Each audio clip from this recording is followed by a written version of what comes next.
If you do not know how to become an abode of divine grace,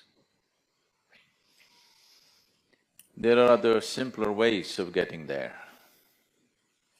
One simple way is to make your life into a giving. When I say giving, I'm not talking about… it is not to be understood as an act,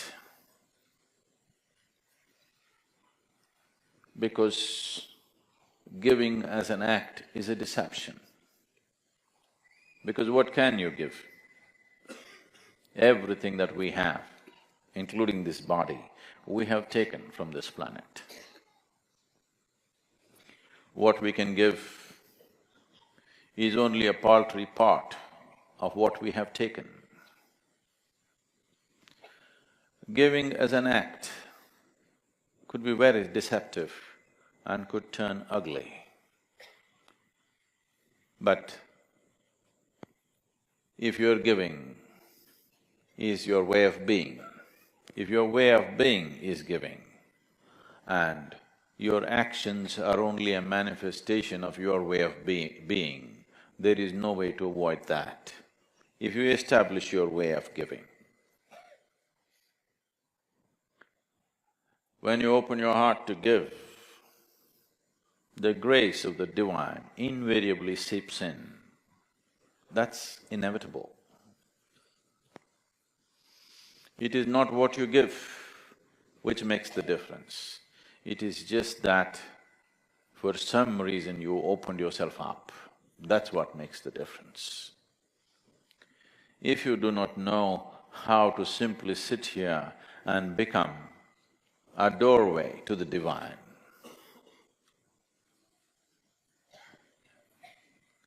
giving is a simple way of making yourself porous enough so that the grace of the divine inevitably enters you.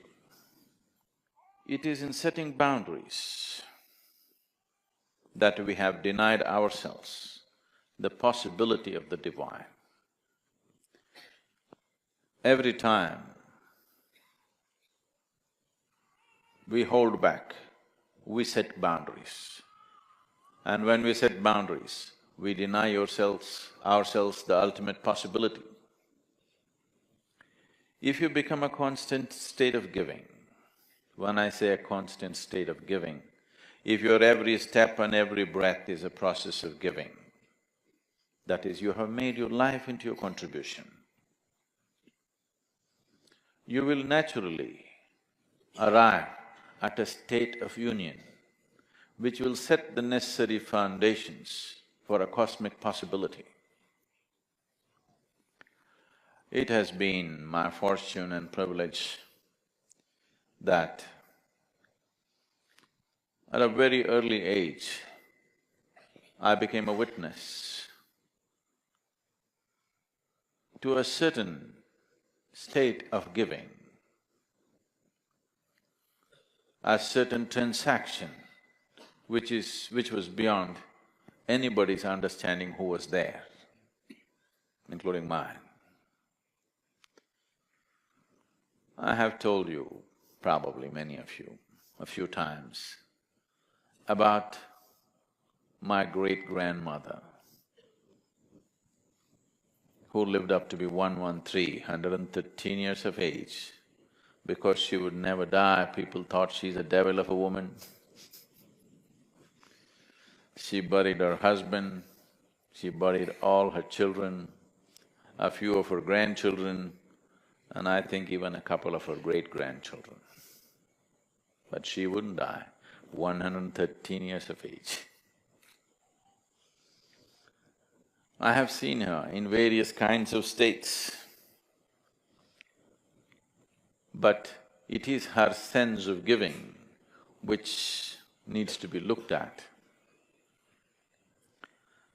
In the mornings, if she was given breakfast, she would always go about giving away at least 2/3 of it to the ants and the birds and the squirrels, particularly to the ants. And there would be unsolicited advisors around who would say, she's throwing all her food around, this old woman will die without eating. They all died. She didn't. There are many days I've seen her, this little breakfast that was left in her plate, she would just hold in her hand and simply sit there, watching the ants eating. Tears would be streaking down her cheeks. And when somebody asked, won't you eat? She would say, I'm full. I'm already full. I thought she has some kind of an emotional love affair with ants. I was only 3, 4, 5 years of age. She was well over 100.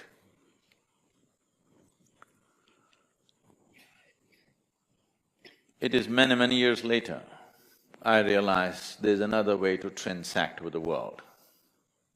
If the ants ate, she was being nourished. A logical mind would never understand this. This would look like rubbish to a thinking mind. But she was nourished like this.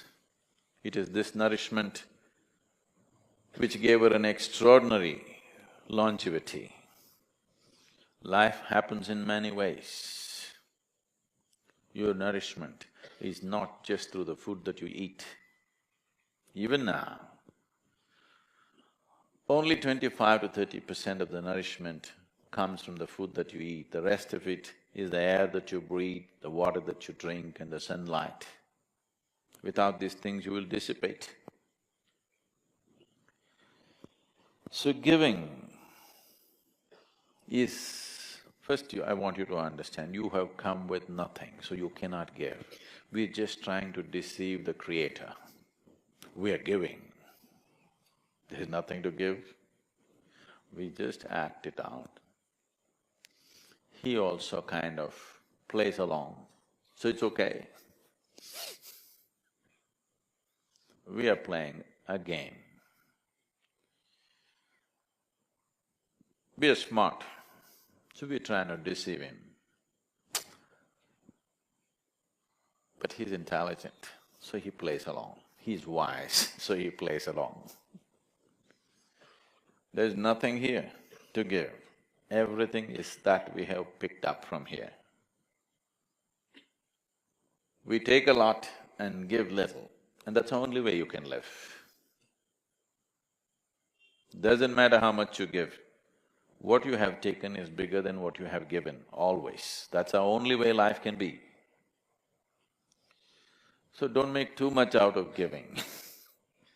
It's just a trick. This possibility, it's a simpler possibility than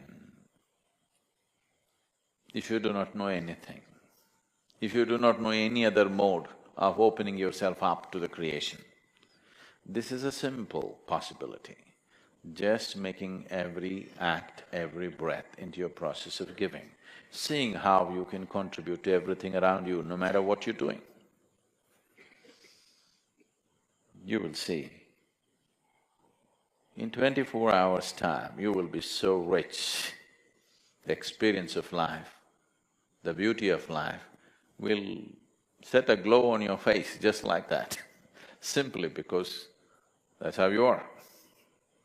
Because that's the only way life functions. Life, the process of life is a giving. It's a transaction. In every giving, there is a taking. It is just that you ignore the taking. That's all. Not that there is no taking. There is taking. We are taking more than we are giving. But in your mind, you just ignore the taking. You just keep the giving. Because you don't have to take, it'll be pushed into you.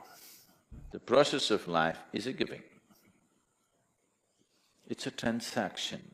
In every giving, there is a taking. It is just that you ignore the taking.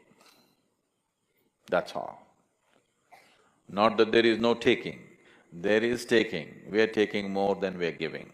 But in your mind, you just ignore the taking. You just keep the giving. because you don't have to take, it'll be pushed into you.